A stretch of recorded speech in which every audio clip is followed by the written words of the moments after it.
If you're looking for some straight-up marketing advice that's super chilled and also a bit of a laugh, then grab yourself a drink and get ready for Marketing and Margaritas, a podcast that makes marketing entertaining. Brought to you by Rebel Nation, direct from regional Queensland. Hello and welcome to Marketing and Margaritas. Today, Jade and I are talking about setting up your social media cheat sheet for your brand page. Now, this is a really useful tool if you're starting out on managing a brand page social media. If you're doing it by yourself as a business owner, it's good to have this to kind of reflect back on and putting your best foot forward, really, of what your goals are and having that all in one space. Yeah, having a strategy when you start out. Yeah. It's also really handy if you've been doing your own social medias for a long time. Or anyone's social media for a long time. It starts to get a bit stale. You know, you feel like a lot of people ask us when they're managing social media is like, I don't know what to post. And we've been over that a lot of different times. But the thing is, you get bored of it yourself. Yeah, and that starts to show as well. That's the whole thing on socials. There's really nowhere to hide. Like, if you find it dull, chances are other people will too. So by stopping, we often do brainstorms in the team with other people. We pull them in just to get a different perspective, freshen it up. Even if you're still doing it, having that brainstorm and tapping into other people's inspiration can be really useful. And then writing it back down and having this as a cheat sheet.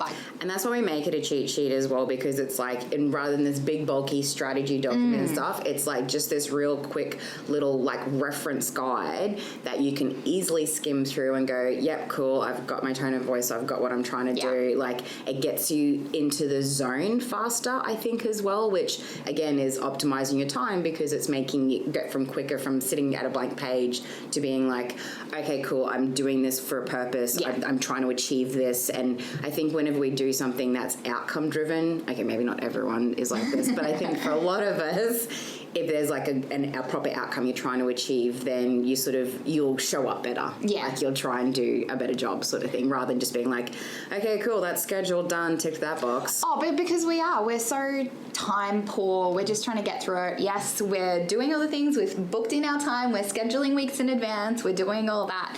But weeks in advance, is that what we're doing? That's goal, right? We're trying really hard. But some months are better than others. Exactly. Just trying to find that spark so you get better engagement is really what this is aiming to do. Yeah, 100%. Cool. So our social media cheat sheet starts off with our goals. So Lani, how do social media goals work? Well, Did you know this was going to be a pop quiz? Thanks for putting me on the spot. That's all right. Well, so pretty much you want to be reminded of what your marketing goals are. So why are you on Facebook or Instagram or wherever you are? What are you trying to get across to your audience? What are you talking to them about? So having those top of mind, you can really frame your posts so that you're hitting those goals. It's in alignment with your goals. Yeah. So you kind of have your overall business goals, like this is what I'm trying to achieve in the next year or 5 years or whatever.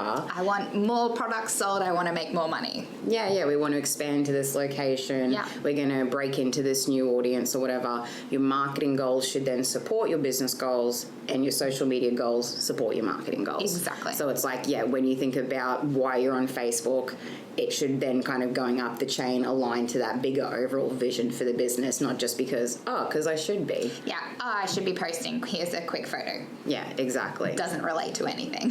100%. And all of a sudden you're not making goals. Okay. Target audience. Oh no, I'm spinning the wheels here. Target audience, Lani, how do we go about looking for a target audience on socials? We love to put people in a box when it comes to marketing. Oh, we do? No, we do. Yeah. Thank you. So by going, all right, these are our goals, this is what we're trying to achieve, who are we talking to by, with doing this, we can go, right, well, the women are usually the gatekeeper for this product or service or thing that we do. Where are they on socials? Where are they on socials? When are they on socials? And how do they like to view their content? And what stuff interests them within that space too? So they might be going to Facebook for certain kind of content, LinkedIn, Insta. Yeah. So they could be looking for something different in each space. So you might want to modify your content to suit each one based on whoever you're trying to attract. Yeah. So being reminded of that, you can tailor your content for your different platforms. Cool. Do you have anything to add? No, that was good. Okay, key messages. Key messages. So this is just usually a couple of dot points I like personally, because this sheet you're skimming through before you sit down and write your content. Couple of dot points on just summarizing those goals and, you know, what you're trying to talk about pretty much, I find. So pretty much what you're trying to tell those people, which we've talked about in the goals, really. If I'm doing, say, you all know that we will look after the Hooked on Mackay page, so I'm trying to think about a couple of the key messages we're trying to get across every month, and by having those in short form, I could go, okay, well, we talked about it this way last month. How can I refresh that to keep it going and keep that top of mind? I think Hooked is an awesome example of this. So if we say, okay, a goal for the Hooked on Mackay page is that we want to bring recreational fishers, fisher something. Anglers. We want to bring, this is why I don't do the page. We want to bring recreational anglers to the Mackay region to fish. Yeah. So tourist dollars, basically. Yeah. And so then our target audience would be, say, like, I don't know, 20 to 60-year-old men and women. I mean, a lot of women like fishing and stuff too, sort of thing. Families, all that, like families, I think fishing holidays is a thing as well. Yeah, keep going. Yeah. Fucks me, man. Yeah, so pretty much that's my goal, is I want to bring those people here and I know who they are. Then what's a key message that would help me achieve that goal if I tell those people? Yes. Yeah, so pretty much if you're going, right, my goal is to write 3 posts a week, each week of the month, and you've got your key messages in front of you and you've probably got half a dozen or so, you can kind of split that up, think about different ways to talk to your audience, who you're talking to, and all of a sudden you've got half your posts written. Sorry, what I mean is, like, if my goal is to bring recreational fishers to Mackay, what's something I would tell them? Like, what's a key message that would help me get them here? Oh, so that's an easy one. I find, sorry, I realize that's no, that's right. That's what I'm just trying to. I thought that would be a way of like there's a theory. Here's a practical example of that in actual work. Yeah. So in reality, I talk about the different species that we get here in Mackay, and that's attractive to recreational fishers. 100%. A lot of the species we get here, you can't get down south. Our barramundi grow massive and iconic. Like, that's a real draw card to the area because it's kind of like a bucket list fish, isn't it? 100%. You want a meter plus barra, like that's on most anglers' wish list. Our vicinity to the reef and offshore fishing is just amazing. So again, it's not something you can get further down south. You can get it a little bit up north, but the species and the terrain definitely changes. And the fact that here in Mackay, see, now I got my hooked on my hat. But that's it. So, and this is exactly exemplifying, like, when you do these refreshes, it kind of reignites that passion and excitement and stuff for things. No, but you can see it. Like, you're kind of like, and this and this and then this and this. Like, it that's how it helps. When it's just me thinking about Hooked on Mackay, I'm just like, I go fishing. Yeah. Like, what'd you catch? Oh, fish. No, that's not what we're doing here. Cool. All right. So, content themes. I know this is one of your favorite little topics that you've got a bit of a soft spot for. What's a content theme, Lani? So, if we're still talking about Hooked on Mackay, a content theme I will do is like a location spotlight or a species tip. If I have one of them a month, there's, 2 of my 20 posts for the month done. So, it's quickly banging it out. I'm really fortunate with this kind of a topic. There's quite a lot I can tap into to do. Just in general, in most industries, there's tips, there's industry updates. Behind the scenes is always a good one. Yeah, that kind of thing. Any product placement. Obviously, if you're a product-based industry that you're selling, you don't want to just inundate your audience with, here's our can of XYZ, buy it. You want to show the different ways on how you would use it or incorporate it, or like 100%, the benefits of it. Here's our product in the wild kind of thing. Yeah, here's how people are using it. And that's something I do a lot of, especially with Hooked on Mackay. Unfortunately, I have to be in the office to do a lot of my regular job and my other work. I can't just be out getting fishing content all day, every day. Is that what you want? Do you want to go out and do quoting on the boat? Yeah. Is that it? You don't want to come to the office with us? Can I be on the boat? No, can you be on a boat? I can. Anyway, You totally lost track there. I have to be in the office. So we do call outs to get content submitted to us. So a lot of fishing photos come in and then we use that for content. That's something you could do in a lot of different businesses. User-generated content is gold, man. And people love seeing either their friends in a photo or their own photos being reshared. So, you know, just as long as you're making it clear that you're going to do that with credit content. to people, so they know beforehand, so they don't just go, oh, there's my photo up on someone else's feed, because some brands do that, and that's not okay. No. But also crediting it back to them, even if they do know, you still want to put where the source of it was. Yeah, exactly.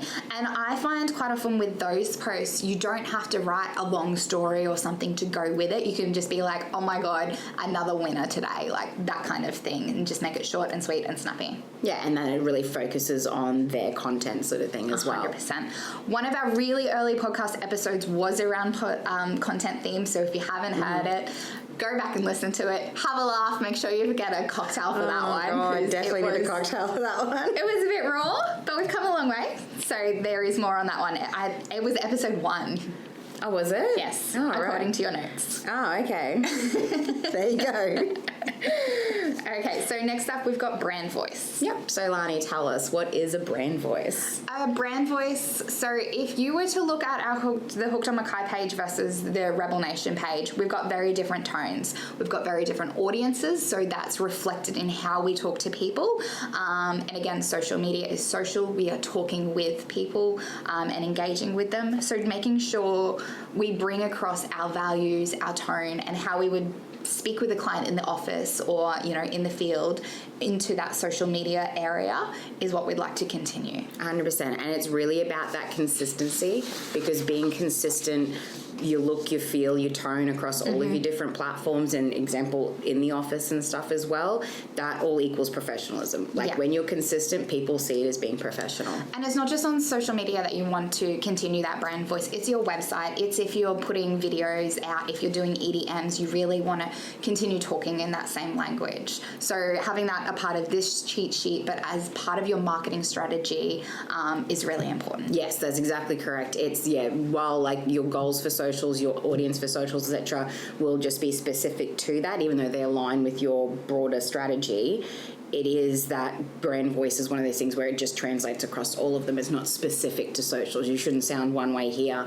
and then doing it another way somewhere else. Not entirely. You talked about how you would talk to different audiences on the likes of LinkedIn versus like a platform, more relaxed platform like Facebook or Instagram. But that's again taking into consideration what your goal is and who the audience is there. I would change it for the platform, but like it would still be the same tone of voice sort of thing. Yeah. Like if I'm like, you know, relaxed and casual is our tone, I wouldn't become extremely stiff and formal then on LinkedIn or whatever. I would still be relaxed and casual, but it would be about a professional topic versus like what I did on the weekend, which 100%. I would never do anyway.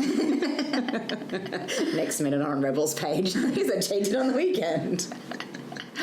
I'm trying to think back if you've done that. I don't think so. I'm pretty slack about posting. Lucky there's a team. That's it. All right, hashtags. Hashtags are... We get asked a lot, you know, should we be using hashtags? What are hashtags for? Blah, blah, I still blah. get asked what hashtags are, like how they actually work. Can and you stuff. buy my hashtag for me?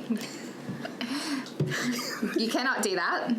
Hashtags are a really good way of linking to various content under the same topic. So if I go hashtag Mackay, you'll find a really broad range of stuff. But if you go hashtag Barramundi Fishing Mackay, you're going to find some really niche stuff and potentially new followers in that area or tips and tricks and content. So what you want to be doing with your hashtags is definitely make a list. It makes it easier to remember what you do use. It's also good for proofing as well, because hashtags, because there's no spell check. Yeah, because it's all together, there's no spell check, and typos and hashtags are really common. Yeah. So if you've like got your mainstays that you like to use regularly, and keep adding to it as well, sort of thing, then it means first of all you're saving time because you can just copy and paste rather than typing it out every time. But it's also, you know, it's going to be correct because you've gone through and thoroughly proofed it. So is there an amount of hashtags you would recommend keeping around? So for Facebook, I normally recommend 3 to 5 hashtags. Yeah. So Facebook hashtags aren't used for searchability. So that content creation, curation that you were just talking about It's predominantly on Instagram and LinkedIn and Twitter and stuff. Yeah. So on Facebook, Twitter's still alive. yes. I mean, Elon Musk seems to be doing what he can to like fucking knock it down, but yes, for the moment it's still around. So yeah, I do like say 3 to 5 maximum on Facebook because it's really more about talking to the user than searchability. Yeah. Insta, you can put up to 30 hashtags, and Insta is definitely searchability. Like people follow hashtags there, Yeah. so it is useful to use up those hashtags in that space. And then LinkedIn, I go back to 3 to 5. So even though it is for searchability on LinkedIn, it's still fairly new to the platform, and it's people don't like LinkedIn auto subscribes you to follow hashtags, but I don't think it's common behavior for people to do it themselves there yet. Yes. So I still think of it as talking more to the user with a touch of searchability. Yeah, and we're used to seeing like a lot of hashtags on an Instagram post, whereas So on it's a not in the Facebook front. or a LinkedIn, it's all a bit chunky. And it does. It's almost just seems like someone's just got word vomited on you. Yeah. Whereas if you see it on Insta, you're like, Yeah, it's Insta. that's fair enough. Yeah, that's why that works. Yeah, yeah. Exactly. On what Jade was saying about having a list to copy and paste across to use, make sure you refine that, because for the likes of our Hooked on Mackay example, I definitely have a list, but I would tailor it to a species or a location. Like I just niche it down. I wouldn't have, if it was a post about barramundi, I wouldn't have hashtag Spanish mackerel, blah, blah, blah, blah. Everything you could catch in Mackay just for the sake of it. So it's about keeping it relevant as well. And so like for you, example, there's like 50 million different species. So that's a bit different. But, for an organization, it might be that they have 3 core products. And so they have like, say, a bunch of hashtags for each one. And then instead of using those exact same ones each time you post about it, you might be like, I'm going to choose, 10 of these from this product's hashtag list this time, and et cetera, sort of thing. So then you're always mixing it up and potentially hitting different people, different messages, all that kind of thing. Yeah. Awesome. All right, playbook. How does a playbook work for socials? All right, so playbook is pretty much a list of activities that you're going to do to achieve your goals. So I don't use a playbook, I'm not going to lie. Oh, really? No, so I'll need you to jump into this for me. Okay, so playbook is just a breakdown of the different activities that you want to do on socials and how often you want to do them. So if you say like, one of my goals is to increase engagement on Facebook, for example, then as well as you might need to go, okay, I'm going to post a certain amount of times and I'm going to batch that once a month. So once a month I am going to schedule out blah, blah amount of posts.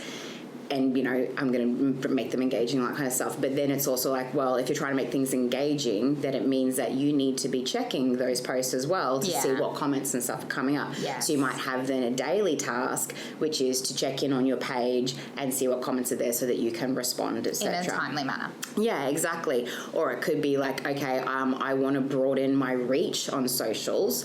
And so one of your tasks would be, okay, so I'm going to have a go at doing a weekly Facebook Live. Yeah. So then weekly, that's one of your tasks that you do, sort of thing. So we've got daily, weekly, monthly, and then other, because there's some things that just do as needed. Yeah.